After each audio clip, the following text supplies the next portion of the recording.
지난 이야기. 스사노오의 자손들이 지상신 무리에 섞여 들어가고 오쿠니누시라는 순둥이 신이 태어났을 무렵, 오쿠니누시와 수많은 형제들은 아리따운 야가미 히메에게 청혼하고자 여행을 떠난다. 이때 야소가미라 불리는 못된 오쿠니누시 형제들은 오쿠니누시에게 모든 짐을 맡기는 등 그의 여행길을 방해했는데, 결국 야가미 히메가 오쿠니누시를 남편감으로 선택하자 이에 분노한 야소가미는 오쿠니누시를 살해한다. 그렇게 오쿠니누시를 살리고자 여러 신들이 발벗고 나섰고, 계속된 형제들의 살해 압박에 결국 어머니는 오쿠니누시에게 저승으로 가라는데,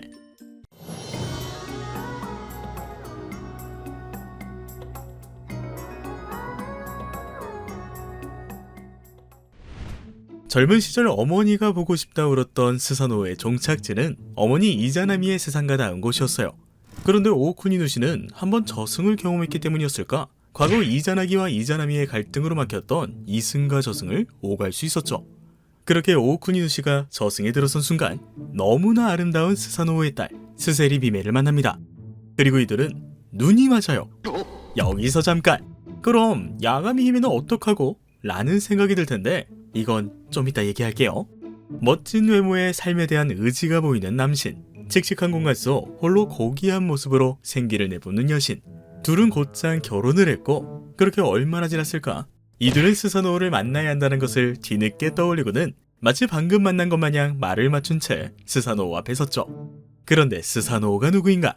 세 명의 고귀한 존재라 불리는 3기자 중 한 명이자 산전수전, 볼꼴 못볼꼴 다 겪으며 풍파를 헤쳐나간 존재. 이지만 장난기 많고 성격 사나운 신. 갑작스럽게 찾아와 자신을 돌봐달라는 모습에 스사노는 여러 생각이 들었어요. 이것들 딱 봐도 방금 만난 사이가 아닌데? 뭔 쿵쿵이지? 나를 해치고 내 거 뺏으러 왔나? 아, 머리 쓰기 싫어. 짜증나. 때문에 결심하죠. 못살게 굴면 알아서 술술 불 거야. 그래, 오쿠니누시라고? 먼 길 오느라 피곤했을 텐데. 자, 오늘은 이 방에서 쉬렴. 그런데 방을 본 오쿠니누시는 믿을 수가 없었어요. 그 방에 수많은 독사들이 땅바닥, 천장, 벽, 심지어 이부자리 위에 있었거든요. 여기서 자자니 평생 자게 될 것 같고, 그렇다고 거절하자니 상황상 그래선 안 될 것 같고. 그런데 그때 스사노오의 딸이자 저승세계에서 만난 또 다른 부인 스세리 비메가 나타나 오쿠니누시에게 얇은 천을 건넸어요. 혹시 뱀이 달려든다면 이 천을 3번 흔드세요. 그러자 신기하게도 뱀이 달려들지 않았고, 그렇게 오쿠니누시는 꿀잠을 잘 수 있었죠. 얘가 왜 멀쩡하지? 그 어떤 상처 없이 배시시 웃으며 무난 인사를 하는 오쿠니누시를 보자 스사노오는 당황했어요. 때문에 이번엔 지네와 벌이 있는 암굴에서 지내라며 오쿠니누시를 안내했죠. 내가 대체 뭘 잘못한 걸까? 스사노오에겐 장난일지 모르지만 자칫 죽을 수도 있는 상황에 오쿠니누시는 겁에 질려 그 어떤 것도 할 수 없었어요. 그러자 이번에도 스세리 비메가 살며시 나타나 천을 건네주었고, 그렇게 천을 흔들자 마찬가지로 지네와 벌이 달려들지 않아 오쿠니누시는 이번에도 편히 쉬었죠. 아무리 손님이라도 지내다 보면 익숙해지니 맘대로 행동하고 때론 선을 넘기며 본색을 드러내곤 하는데, 오쿠니누시는 그런 모습을 전혀 보이지 않았어요. 자신에게 그런 취급을 당했음에도 매일같이 배시시 웃곤 감사하다며 무난 인사를 올렸죠. 이에 스사노오는 점점 화가 나기 시작했어요. 젊은 신의 꿍꿍이를 알아내고자 장난친 것이었는데, 꿍꿍이를 알아내긴커녕 무엇보다 장난치는 맛도 없었거든요. 그렇게 스사노오는 오쿠니누시에게 바람 좀 쐬자며 같이 벌판으로 향합니다. 사냥감도 없는 이곳에 왜 온 것일까? 궁금해진 오쿠니누시가 스사노오에게 연유를 묻자 스사노오는 갑자기 화살을 저 멀리 쏘아보내고 말했죠. 주워와. 그런데 오쿠니누시가 누구예요? 짐 챙기라고 하면 짐 챙기고, 저승으로 가라 하면 저승 가는 말 잘 듣는 신이잖아요. 때문에 오쿠니누시는 화살이 향한 곳으로 무작정 달려가기 시작했고, 스사노오는 그렇게 불을 질러버렸죠. 순식간에 벌판 이곳저곳에 불이 옮겨붙기 시작했어요. 거센 불길 속에서 오쿠니누시는 일단 도망칠 출구부터 찾아야 했는데 쉽지 않았죠. 그렇게 결국 불길은 벌판에 있던 모든 것들을 태워버립니다. 안타깝게도 이번엔 스세리 히메가 도울 수 없었어요. 스사노오와 오쿠니누시가 집을 떠났다는 소식을 듣곤 불이 나게 달려왔지만 벌판은 검게 그을려 있었고 그 어떤 것도 남아있지 않았죠. 그 순간, 스사노오님, 화살 가져왔습니다. 불길에 휩싸여 이도저도 못하던 순간 어찌할 바를 몰라 하던 오쿠니누시 앞에 웬 생쥐가 나타났어요. 안은 널찍널찍, 밖은 비좁비좁. 문득 정신을 차렸을 땐 오쿠니누시는 웬 커다란 구덩이에 있었어요.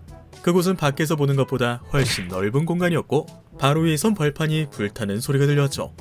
이거 미안, 우리 애들이 먹음. 친절한 아빠 생쥐는 오쿠니누시가 찾던 화살을 건네주었고 이것이 바로 오쿠니누시가 살 수 있었던 이유였죠. 젊은 신을 괴롭혀 속셈을 불게 하고 싶었지만 매 순간 위기를 헤쳐나가는 오쿠니누시를 보며 어째서일까 스사노는 자신의 옛 모습이 떠올랐어요. 그렇게 그날 저녁 스사노는 오쿠니누시를 불러 머리에 이 좀 잡아달라 부탁했죠. 드디어 날 믿어주시는 건가? 이에 오쿠니누시는 들뜬 마음을 숨긴 채 열심히 이를 찾고자 스사노의 머리를 뒤적거리기 시작했어요. 그런데 그곳엔 이보다 오히려 수많은 지네들이 꾸물거리고 있던 거예요. 이걸 말씀드려야 하나? 아니지, 창피하실 거야. 아니 그럼 어떻게 해? 대체 어디서부터 어떻게 해야 할까? 그런데 그때 오쿠니누시의 도라에몽 스세리 비메가 조용히 다가왔죠. 푸조나무 열매랑 붉은 흙이에요. 이걸 입에 오물오물 씹다가 뱉으세요. 그럼 저는 기다리고 있을게요. 대체 언제부터 잠들었던 걸까? 퇴퇴 소리에 졸다 깬 스사노오가 오쿠니누시를 살며시 쳐다봤는데 오쿠니누시가 눈물을 흘리며 뭔가를 뱉어내고 있던 거예요. 이에 깜짝 놀란 스사노오가 이 잡다 말고 무슨 일이냐?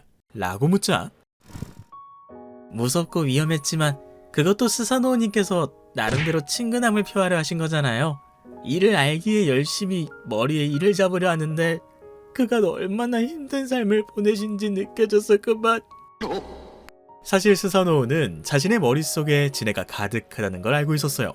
이에 마지막으로 오쿠니누시를 시험해보고자 했던 것인데 스사노오의 눈엔 오쿠니누시가 눈물을 흘리며 지네를 하나하나 잡아다가 씹어 뱉어내는 효자로 보였죠. 얘는 될 놈이다. 더 이상의 시험과 의심이 불필요하다 생각한 스사노오는 그렇게 맘 편히 눈을 감습니다. 뭐야? 도둑인가? 우당탕 소리에 놀라 눈을 뜬 스사노오가 곧장 소리의 근원지로 뛰쳐나가려는데 이게 웬걸? 머리가 석가래에 묶여 움직일 수 없는 거예요. 알고 보니 스사노오가 다시금 잠에 들었을 무렵 여기 있다가 무슨 험한 꼴을 더 당할지 몰라 조급해하던 오쿠니누시가 스세리 비메와 작당 모의를 한 것인데 오쿠니누시는 스사노오가 깊이 잠들자 스사노오의 머리를 석가래에 묶고선 스사노오의 딸 스세리 비메, 스사노오의 대도, 스사노오의 활, 스사노오의 악기 등 수많은 스사노오 컬렉션을 들고 도망친 거예요. 그런데 하필 현악기가 문에 걸려 우당탕 쿵탕 띠리링 소리를 내었고 그 소리에 스사노오가 잠에서 깬 것이었죠. 석가래에 머리가 묶인 스사노오는 손에 들고 있던 단검을 살며시 바라봤어요. 이걸 이용하면 당장이라도 따라잡을 수 있었고 저 버르장머리 없는 젊은 신을 혼낼 수도 있었죠. 그렇게 스사노오는 단검을 움켜쥡니다.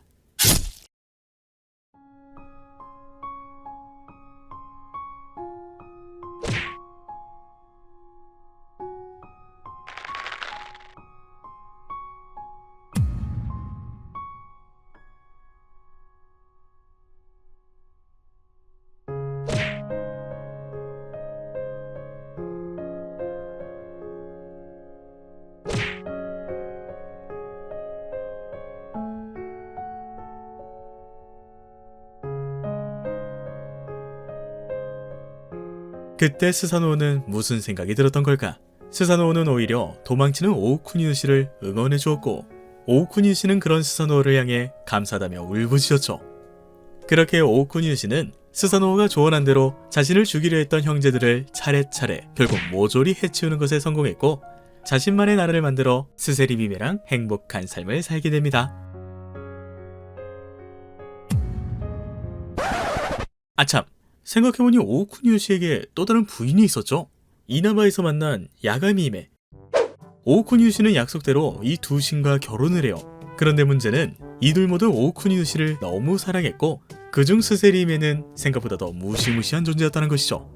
그렇게 결국 야가미 히메는 편지와 아이를 놔두고 오쿠니누시 곁을 떠나는데 야가미 히메와 오쿠니누시의 만남이 바로 앞이야기라 솔직히 많이 안타깝지만 그래도 우리 최대한 신화적으로 해석해가며 같이 다독여봐요. 아무튼 자신을 위협하던 형제들을 물리치고 현명한 아내와 신의 도구까지 얻은 오오쿠니누시는 더욱 강하고 풍요로운 나라를 만들어가기 시작했어요. 이에 수많은 지상신들과 사람들이 오오쿠니누시를 따르기 시작했는데 이 오오쿠니누시가 가꾼 나라를 유심히 지켜보던 한 신이 있었으니